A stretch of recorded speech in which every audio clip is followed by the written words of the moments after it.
Good afternoon, YouTube. Sunday afternoon, just flicking the Ozark Trail GLACIER.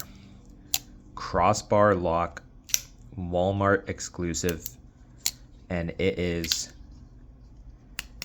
buttery smooth after I've put some Bristol multi-purpose lubricant and cleaner. Penetrating lubricant. Bristol multi-purpose penetrating lubricant, I guess is what you would call it. And yep, it does say right there. Right there, it's a great knife oil.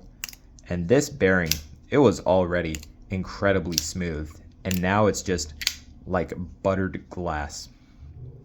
Easily the most fun knife you can buy for under $10, I think. I don't know, do you guys know any better ones?